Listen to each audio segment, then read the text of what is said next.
They say money talks, but in my experience, real capital doesn't talk. It whispers. It nods. Occasionally, if you've really screwed up, it clears its throat.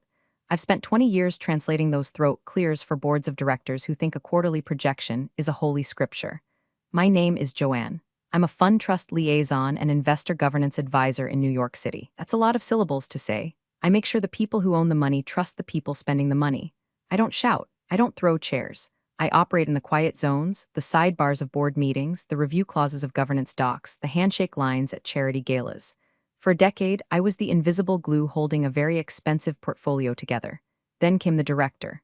Let's call him Chad, because even if his birth certificate says something distinguished like Preston, his soul is wearing a backward baseball cap and holding a red Solo cup. Chad was a hire from the CEO's alma mater, brought in to disrupt legacy thinking. In corporate speak, legacy thinking usually means legal compliance or basic arithmetic. He walked in on day one with teeth whitened to a blinding ceramic glare and a suit that cost more than my first car, radiating the specific confidence of a man who has never been told no by anyone other than a bartender at last call. I knew the dynamic had shifted on a Tuesday morning.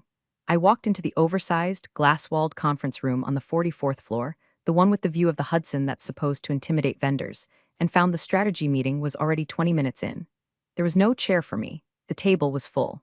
Chad was at the head, leaning back. Gesturing with a Mont Blanc pen, he definitely didn't know how to refill. The CEO was nodding along to a slide deck full of buzzwords like synergy velocity and aggressive optimization. "Oh, Joanne," Chad said, stopping mid-sentence. He didn't stand up. He didn't apologize. He smiled the way you smile at a waitress who brought you tap water instead of sparkling. "We actually pivoted the agenda to blue sky strategy this morning. Didn't think we needed the compliance police for the ideation phase. You can grab a coffee if you want, though." The room went dead silent. The CFO, a man I've known for 12 years, looked down at his notepad. The general counsel suddenly found a fascinating scratch on the mahogany table. "Governance isn't policing, Chad," I said, my voice level, steady. I didn't blink. "It's structural engineering. You don't build the penthouse before you check the foundation." Right, right. Chad chuckled, waving a hand as if swatting a fly. "But we're flying the plane while we build it, Joanne. New era. We need speed, not guardrails. We'll loop you in when we need someone to check the spelling on the press release." A few of the junior VPs snickered. It was that nervous, sycophantic laughter you hear when the alpha dog marks his territory.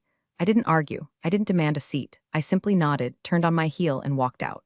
By the way, before I get into how I systematically dismantled this man's career using nothing but PDF attachments and silence, if you enjoy stories about corporate hubris meeting the concrete wall of reality, do us a small favor and hit subscribe or drop a like.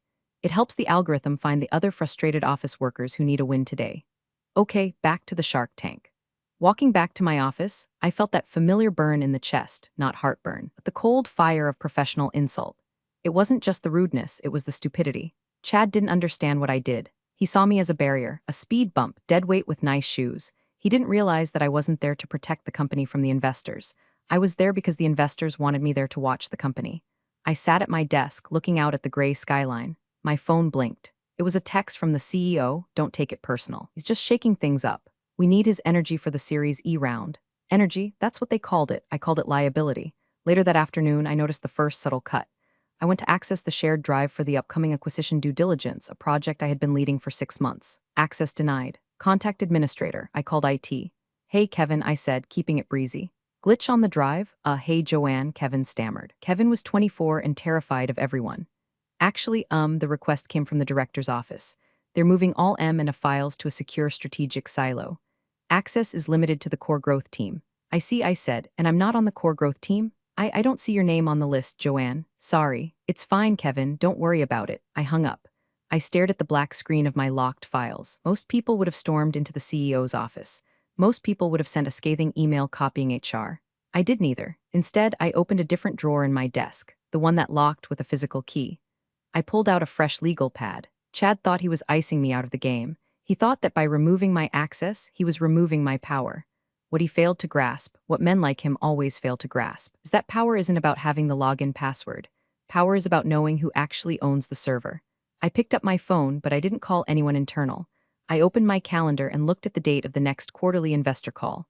6 weeks away. 6 weeks is a long time in corporate America. Enough time to launch a product. Enough time to ruin a merger.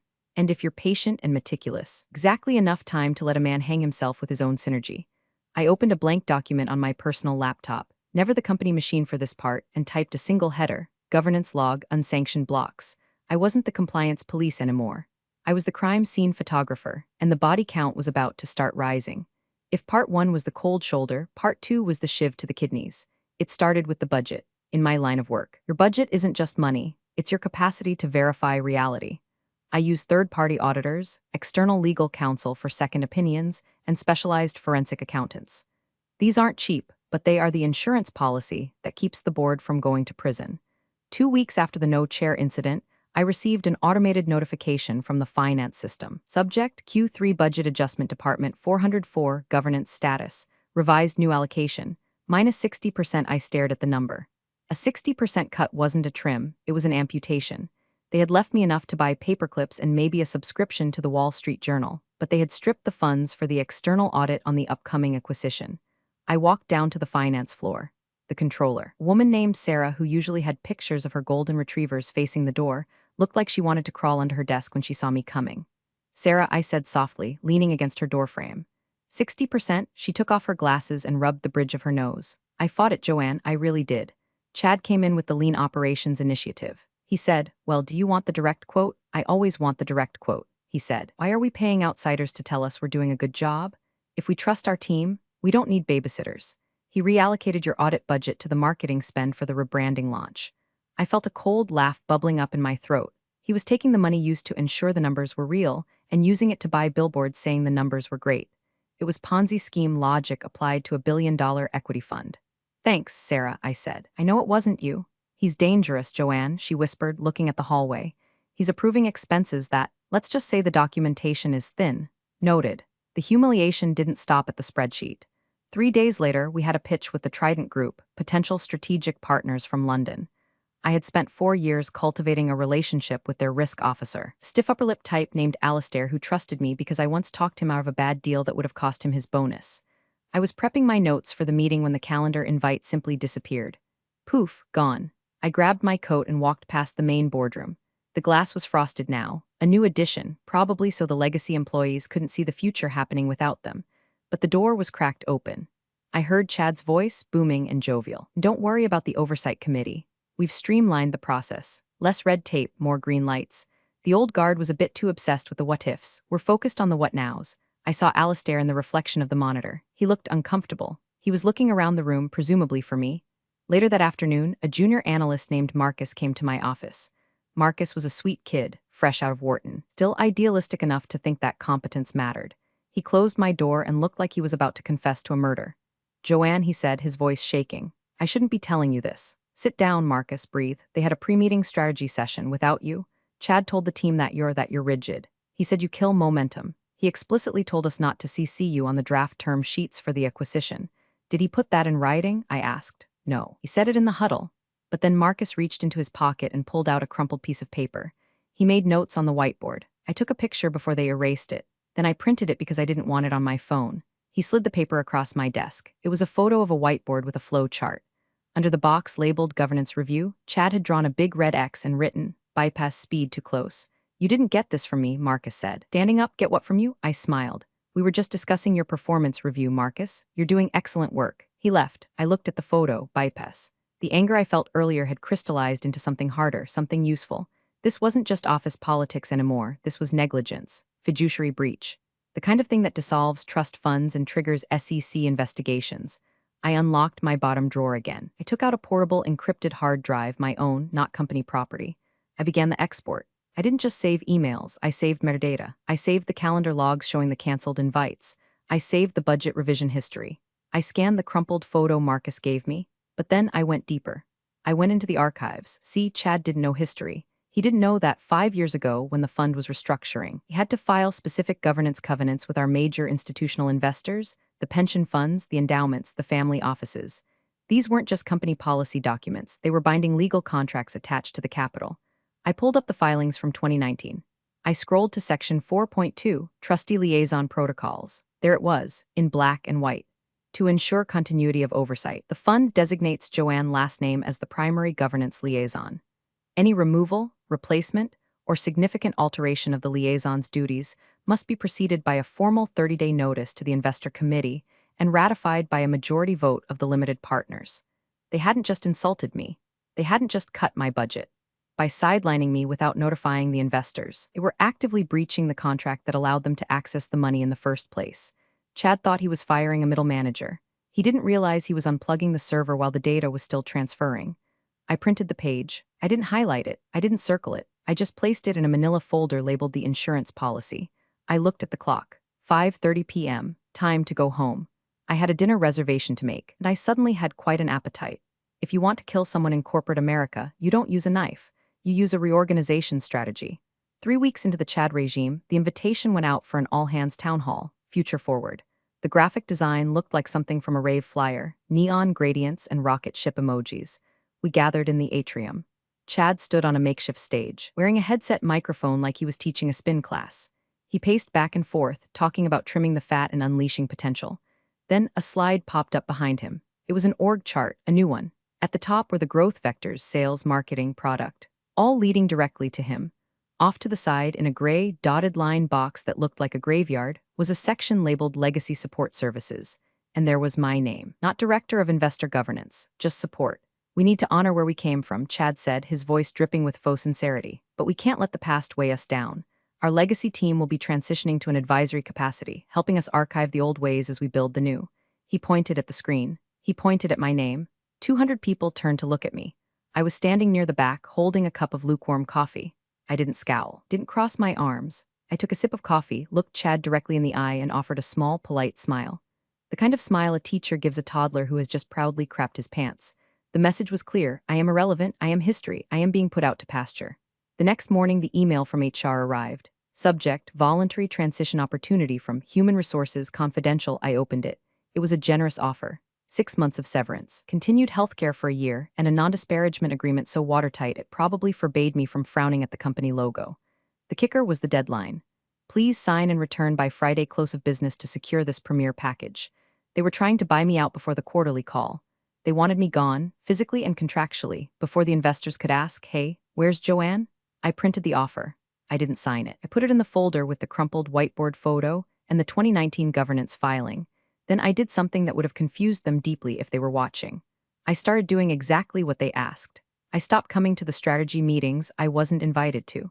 I stopped sending corrections on their compliance memos. I stopped asking questions about the acquisition due diligence. I became a ghost in my own office. When people passed my glass walls, they saw me typing furiously. They assumed I was updating my resume or emailing headhunters. They looked at me with pity. Poor Joanne, she just couldn't adapt to the new speed. What they didn't see was what I was actually typing. I was compiling a master index. Document 001, date/time stamp of denied server access. Document 002, audio transcript of town hall, recording via Apple Watch. Document 003, the voluntary severance offer implies constructive dismissal. Document 004, comparison of current acquisition diligence vs. 2021 standards, note, 40% reduction in risk assessment steps. I wasn't building a defense, I was building a weapon. On Thursday, Chad stopped by my office. He actually leaned on the doorframe, chewing gum. "Hey, J-Team," he said. He had started calling me J-Team. "I hate him. Did you get that doc from HR? Pretty sweet deal, right? The CEO really wants to take care of you. We want you to enjoy some downtime. Maybe travel, eat, pray, love style. It's very generous, Chad," I said, looking up from my screen. "I'm reviewing the fine print. You know me, I like to be thorough. Don't overthink it," he laughed. "Paralysis by analysis, right? That's the old way. Just sign it, take the check, and hit the beach. I'll have an answer for you soon, I promised." He slapped the doorframe, a taggerl. He walked away, whistling. He thought he had won. He thought he was clearing the deck for his big victory lap. He had no idea that he had just admitted to my face that he was trying to bypass the governance protocols. I turned back to my screen. I opened my private email. I had a draft saved. It wasn't to HR. It wasn't to the CEO. It was to the personal, encrypted Proton mail account of the General Counsel for the Sovereign Wealth Fund that held 40% of our equity. I didn't send it yet. Premature execution is sloppy. You have to wait until the enemy is fully committed to the mistake. I closed my laptop. The silence in my office was heavy, but it wasn't lonely. It was the silence of a hunter in a blind, waiting for the buck to step into the clearing. New York runs on dinners, not the food. Nobody actually eats the food, but the proximity, the acoustics, the ability to look someone in the eye and gauge if they're lying about the EBITDA. I was at Le Bernardin on a Tuesday night, not for work officially. I was there for the birthday of an old friend, but as fate or careful seating chart manipulation would have it, I spotted Robert 3 tables away. Robert was a senior partner at Highland Capital. We've worked together for 8 years. He's the kind of guy who wears loafers without socks and can smell fear in a spreadsheet. I saw him spot me. He waved, I nodded, I knew he would come over. By the time the tuna tartare arrived, Robert was standing at my table. Joanne, he said, kissing me on both cheeks, I haven't seen a report from you in weeks. I assumed you were on vacation.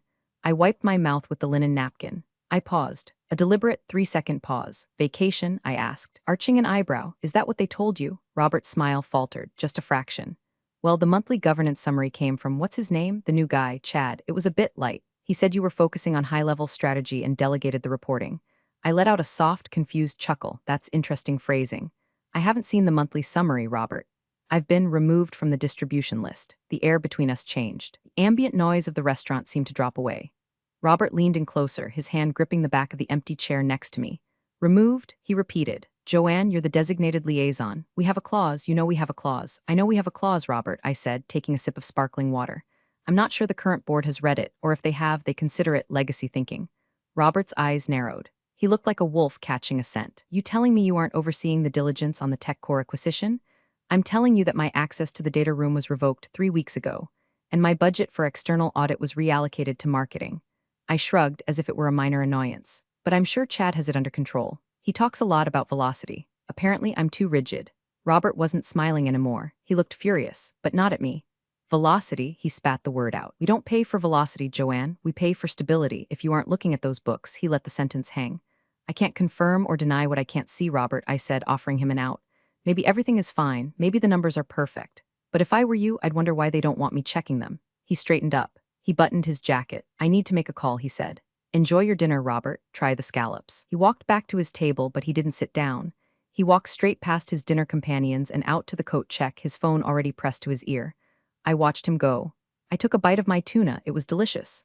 2 days later, my phone rang. It wasn't an internal extension. It was Robert's number. Joanne, he said, no pleasantries. I asked for the raw diligence files.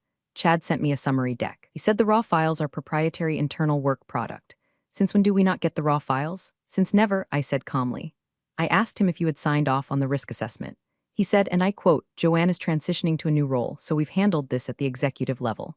I see, I said. Are you? Robert asked. Transitioning?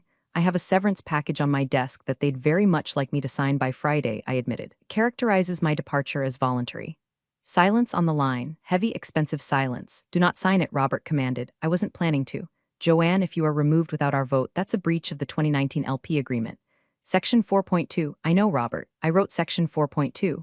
I'm going to send a formal inquiry to the board, he said. I'm going to rattle some cages. No, I said quickly. Not yet. Why? Because if you rattle the cage now, they'll scramble. They'll fake the logs. They'll backdate the approvals. They'll claim it was a misunderstanding and restore my access just long enough to hide the mess. So what do? Wait for the quarterly call, I said. Let them go on record. Let Chad present the numbers to the entire investor pool. Let him claim on a recorded line that governance is sound. That's risky, Joanne. It's not risky if you know the truth, I said. Let him put his neck in the noose, Robert. Then you can kick the chair. He laughed, a dry, sharp sound. Remind me never to piss you off, Joanne. Too late for some, I said. We hung up. The trap was primed. Now, I just needed to make sure I had the ammunition ready for when the trigger was pulled. The office at 9 p.m. is a different beast. The air conditioning hums a lower frequency. The motion sensor lights click off in the hallways, leaving islands of illumination. It's usually my favorite time to work. Tonight, however, I wasn't the only one there. I was in my office, lights off, the glow of my monitor the only thing illuminating my face. I was finishing the clarification package for Robert's legal team, but down the hall in the executive wing, I heard a sound that warms the heart of any forensic auditor. Whirr, chunk, the industrial shredder. I stood up and walked silently in my stocking feet to the edge of the hallway. The glass walls of the director's office were frosted, but the door was ajar. A single lamp was on. I saw Chad. His tie was loosened, his hair, usually lacquered into submission, was falling over his forehead. He looked frantic. He was pulling staples out of thick documents and feeding them into the machine. He wasn't shredding junk mail. He was shredding the red-line drafts of the acquisition agreement, the ones with the handwritten notes, the ones that probably said things like ignore this liability or hide this debt. I didn't stop him. I didn't pull out my phone to film him. That would be amateur hour. Instead, I walked back to my desk. I knew something Chad didn't know. Our multifunction printers/copiers have a hard drive. Every document scanned or copied in the last 30 days is stored in a temporary cache for retrieval. And Chad, in the lazy disruptor he was, had undoubtedly copied those documents for his core growth team before realizing he needed to destroy the originals. I sat down and logged into the admin panel for the executive printer. I still had the password because 2 years ago, the IT guy was on vacation and I needed to scan a contract, so he gave me the master key and never changed it. Legacy access. I found the logs. User C. Preston job. Act draft V3 internal only time. 09:42 a.m. There it was. I downloaded the PDF directly from the printer's memory. I opened it. It was beautiful. On page 45, next to a clause about a pending lawsuit against the target company, a lawsuit that could bankrupt them, there was a handwritten note in blue ink, Chad's handwriting. Don't disclose to Inv, calm, yet deal killer. We fix post-close. Fraud. Pure, unadulterated, premeditated fraud. He was in his office right now, shredding the paper that contained that note, thinking he was erasing the evidence. He didn't realize he was just destroying the souvenir. I had the digital negative. I felt a strange sense of calm. This wasn't just incompetence anymore. This was criminal. And because I was the governance liaison, if I didn't report this, I was complicit. But I had to report it to the right people. If I went to the CEO, he'd bury it to save his own skin. I went back to my email draft to Robert's lawyer. I attached the PDF. I typed a simple message to General Counsel, Highland Capital from Joanne last name Ree. Supplemental clarification regarding due diligence attached. Please find the unredacted draft of the acquisition agreement retrieved from internal logs. Please note the handwritten annotation on page 45 regarding undisclosed litigation. I am currently witnessing the physical destruction of the original hard copy by the director. I am preserving this digital copy pursuant to my fiduciary duty under the 2019 LP agreement. Do not act until the call. Regards, Joanne. I hit send. The progress bar moved across the screen. Sent. Down the hall, the shredder stopped. I heard Chad sigh, a heavy, exhausted exhale. He probably felt safe now. He probably thought he had scrubbed the stain out of the carpet. I put my shoes back on. I grabbed my coat. I walked past his office on my way to the elevators. He jumped when he saw me. He was sweating. Joanne, he yelped. Jesus, you're still here? Late night? Just wrapping up some loose ends, I said, buttoning my coat. You know how it is. Cleaning house. He laughed nervously, glancing at the shredder bin which was now full of confetti. Yeah, exactly. Spring cleaning in October. Gotta stay lean. Good night, Chad, I said. Night, Joanne. Hey, did you sign that HR paperwork yet? I pressed the elevator button. The doors opened. I stepped in and held the door for a moment, looking at him. I'm bringing it to the meeting on Wednesday, I lied. Great, perfect. See you then. The doors closed. I checked my pulse. 72 beats per minute. Steady. Had the smoking gun. Now I just needed him to stand in front of the firing squad. Wednesday morning. The day of the quarterly investor call. The office was vibrating. You could feel the caffeine in the air. Junior analysts were sprinting between cubicles with updated slide decks. The printer was jamming every 10 minutes. In the main conference room, the war room, the executive team was huddled. Chad, the CEO, the CFO, and the inner circle. I was sitting at my desk, organizing my desktop icons. I wasn't invited to the war room. Around 10 o'clock a.m., I saw Kevin from IT running toward the conference room with a panicked look on his face. A moment later, the CFO's assistant came out, looking pale. The first domino had fallen. I checked my private email. A copy of the letter from Highland Capital's legal team had just arrived in my inbox, blind copied. Board of Directors from Highland Capital legal subject. Urgent. Pause on capital disbursements effective immediately. Highland Capital is freezing all pending tranches of funding for the Series E round and the acquisition facility. We require an immediate internal review of governance compliance regarding the tech core diligence process. We expect a full update during today's call. It was vague enough to cause panic, but specific enough to terrify them. They didn't know what Highland knew. They just knew the money tap had been turned off. Through the glass walls of the conference room, I saw the mood shift. The CEO was shouting at the speakerphone. Chad was waving his arms, pointing at the CFO. They were scrambling. They were trying to figure out where the leak was. I saw Chad look out the window, scanning the floor. His eyes landed on me. I was watering the piece lily on my desk. He stormed out of the conference room and marched toward my office. He didn't knock. He threw the door open. Did you talk to Highland? He demanded. His face was blotchy. Good morning, Chad, I said, putting down my watering can. Talk to them? About what? About the funding. They just froze the wire transfer. They're citing governance issues. That's odd, I said. I thought we pivoted away from governance. Didn't we decide it was a legacy bottleneck? He slammed his hand on my desk. Don't play games with me, Joanne. Did you call Robert?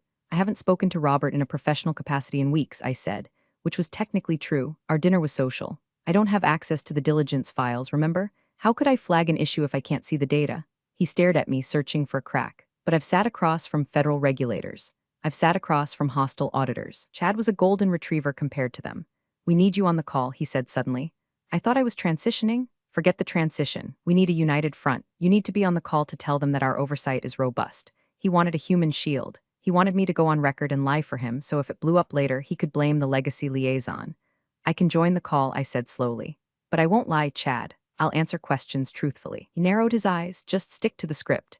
We'll handle the Q&A. You just sit there and look like you're part of the team. If they ask about governance, you say we are fully aligned. Fully aligned, I repeated. Good. Be in the boardroom at 1:55. He ran back to the war room. I sat back down. I opened my purse and checked that my phone was fully charged.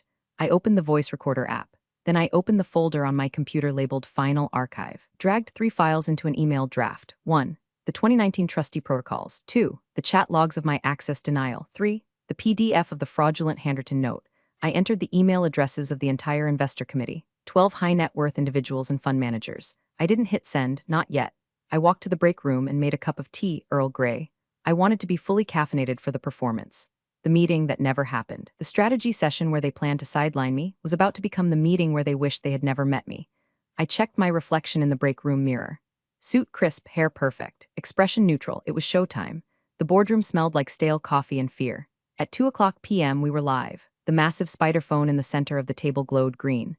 On the screen, the participant list scrolled. Highland Capital, BlackRock, Teachers Pension Fund, Sovereign Wealth, billions of dollars of listening ears.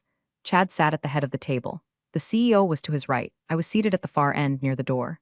The United Front. Chad started his pitch. He was good, I'll give him that. He spun a tale of explosive growth, of synergy, of a new era of agility. He used the word optimization 11 times in 4 minutes. And regarding the acquisition, Chad said, his voice smooth, "We have completed a rigorous diligence process. We found 0 red flags. We are ready to close and integrate within 30 days. He looked at me when he said it. A warning glare. The line was silent. Usually there's a polite murmur. Today, nothing. Then Robert's voice came through the speaker. Clear. Sharp. Chad, this is Robert from Highland. Quick question. We received a notification about a pending lawsuit against the target company. Something about patent infringement that could wipe out their IP. Did your diligence team catch that?" The air left the room. The CEO looked at Chad. Chad froze. Robert, Chad stammered. We looked into all litigation. We deemed everything to be non-material. Nuisance suits, standard stuff, non-material, Robert asked. So you have a record of it? Chad muted the mic. The light turned red. Joanne, he hissed down the table. Do we have a record of it? I don't know. Chad, I said calmly. I don't have access to the files. Make something up? He whispered furiously. Nod, do something? He unmuted the mic. Yes, Robert, Chad said, regaining his confidence. Our governance liaison, Joanne, has reviewed it personally and signed off. It's a non-issue. He pointed at me. Smile, his eyes said. Nod. I didn't smile. I didn't nod. I leaned forward toward the microphone. Actually, Robert, I said clearly. Chad's hand slammed down on the mute button. Beep. The light went red again. Shut up, Chad snarled at me. You are done, get out. You wanted me on the call, I said. I wanted a team player, not a saboteur. He laughed, a manic, high-pitched sound. God, you legacy people. It's not us, it's you. You're done here. Get out of my boardroom. He pointed to the door. I stood up. I picked up my notebook. I looked at the CEO. He looked away. I walked to the door. But as I reached for the handle, I heard a sound that made my blood sing. Excuse me? It was Robert's voice from the speaker. Chad looked down. The light on the phone was green. He hadn't hit the mute button hard enough, or maybe, in his panic, he double-tapped it. Excuse me, Robert repeated, his voice icy. Did the director just fire the fund's trustee liaison, live on an investor call? The silence in the room was absolute. It was the silence of a heart stopping. Chad stared at the green light. His face went gray. Robert, we were having an internal sidebar. Robert cut him off. You just admitted that Joanne reviewed the litigation. Then you told her to shut up when she tried to speak. And then you fired her. She's been obstructing the process. Chad yelled, losing it. She's not a team player. Chad, another voice piped up. It was the representative from the Teachers Pension Fund. Is Joanne still in the room? Chad looked at me. I was standing by the door, hand on the knob. I walked back to the table. I didn't sit. I stood directly over the speakerphone. I'm here, I said. Joanne, Robert said. Did you review the litigation and sign off on it as non-material? I looked at Chad. He was pleading with his eyes, begging. No, I said. I did not review it. My access to the diligence room was revoked on September 12th. My audit budget was zeroed out on September 15th. And as of this morning, I have witnessed the director shredding documents related to that litigation. Using my phone, I hit send on the email draft to the committee. I have just emailed the full documentation to the entire board and investor committee, I added, including the logs of the destroyed files. The chaos that erupted from the speakerphone was indescribable. 3 different lawyers started shouting at once. The CEO put his head in his hands. Chad just sat there, his mouth open, looking at the Polycom phone as if it were a bomb that had just detonated in his lap, which essentially it was. The call didn't end, it disintegrated. The lead investor, Robert, took command. This call is terminated. All funding is suspended pending a forensic audit. Board members, stay on the line. Executive management, disconnect immediately. The click of the line going dead was the loudest sound I've ever heard. for 10 seconds. Nobody moved in the boardroom. Then the CEO stood up. He walked over to Chad. He didn't scream. He spoke in a whisper that was terrifyingly audible. "You shredding documents, is that true?" Chad stammered. It was draft notes. Internal thoughts, it wasn't official. "You lied to the Capitol," the CEO said. "You lied to me. I was protecting the deal." Chad yelled, standing up. "I was doing what needed to be done to get the velocity up. Joanne is the problem. She leaked it." The CEO turned to me. "Joanne?" I stood calmly. "I adhered to Section 4.2 of the LP agreement, specifically the whistleblower protection clause regarding fiduciary breach. Would you like a copy? I have it here." I tapped the manila folder on the table. "Get out," the CEO said, but he wasn't looking at me. He was looking at Chad. I left the room. Back at my desk, the fallout was instantaneous. My inbox exploded, not with spam, but with automated alerts from the bank. Alert, dispersal account frozen. Alert, payroll account pending review. Alert, M and a escrow locked. The email I had sent, the one with the insurance policy documents, had triggered the nuclear option. The investors hadn't just paused the deal. They had invoked their right to seize operational control of the accounts. News hit the wires within the hour. Bloomberg Terminal, fund name halts funding for tech core deal amid governance probe. I saw the stock price ticker on the lobby TV take a nosedive. Chad's velocity had finally arrived. He had successfully driven the company off a cliff at record speed. Around 4 p.m., security came up. Usually, this is the part where they escort the whistleblower out. They walked past my office. They went to the corner office. I watched through the glass as Chad threw things into a box. His Montblanc pen, his framed degree. He was arguing with the guard, but the guard, a guy named Mike who I always made sure got a holiday bonus, wasn't having it. Mike took Chad's badge. Chad walked out. He looked at me as he passed. There was no arrogance left, just shock. He looked like a child who had touched the stove after being told it was hot. I didn't smile. I didn't wave. I just went back to typing. The CEO came by my office 10 minutes later. He looked 10 years older.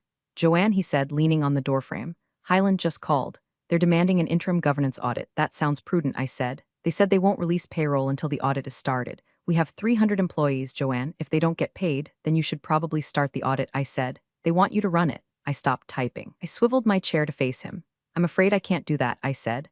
"I'm currently reviewing a voluntary transition package. According to HR, I'm legacy talent." He winced. "We can tear that up. We can discuss a retention bonus." "I don't want a bonus, David," I said. "What do you want?" "I want the 2019 protocols reinstated. I want a formal apology read into the minutes of the next board meeting. And I want my budget restored. The 20% increase for inflation and stress." He stared at me. He knew he had no choice. The Capitol had spoken, and the Capitol trusted only one person in this building. "Fine," he said. "Done. One more thing," I said. "What?" "I want that glass wall in the boardroom unfrosted. I like to see what's going on." He nodded. He walked away. I looked at my computer. The freeze alerts were still active, but I had the key to melt the ice. It's been a week since the call. The office is quieter now. The Growth Vectors team has been disbanded. The marketing billboards were canceled. The espresso machine is still broken, but at least the payroll went through.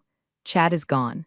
Rumor has it he's trying to spin this as a strategic divergence on his LinkedIn, but word travels fast in this town. You can fail at a startup and be a hero, but you can't lie to a pension fund and survive. That's a permanent mark. Board tried to suggest a replacement for the director role. A seasoned veteran from a competitor. Robert sent a one-line email in response. "We will work through our existing liaison. No additional layers required." So I'm not just the governance liaison anymore. I am the de facto gatekeeper. Nothing moves, not a wire transfer, not a press release, not a hire, without my initial on the digital routing slip. I walked into the boardroom this morning for the weekly update. The glass was clear. The view of the Hudson was gray and steel hard, just the way I like it. There was a chair at the head of the table. It was empty. The CEO sat to the side. The CFO nodded at me respectfully. The general counsel gave me a nervous smile. "Joanne," the CEO said, "shall we begin?" I sat down. Not at the head, that's for people who need to feel important. I sat in my usual spot near the door where I can see everything. "Let's look at the foundation," I said. I opened my laptop. The 2019 protocols were up on the screen. They say revenge is a dish best served cold. I disagree. Revenge is unprofessional. This wasn't revenge. This was a correction, a market adjustment. Chad thought power was noise. He thought it was velocity and buzzwords and disruption. He didn't understand that in the world of high finance, the most powerful person in the room isn't the one shouting. It's the one holding the kill switch. I took a sip of my tea, Earl Grey, hot. "Page 1, I said, and for the first time in months, everyone in the room started taking notes. Thanks for listening. If you've ever had a boss who thought synergy was a substitute for competence, you know exactly how that tea tasted. Stay sharp, check your contracts, and never, ever let them mute you.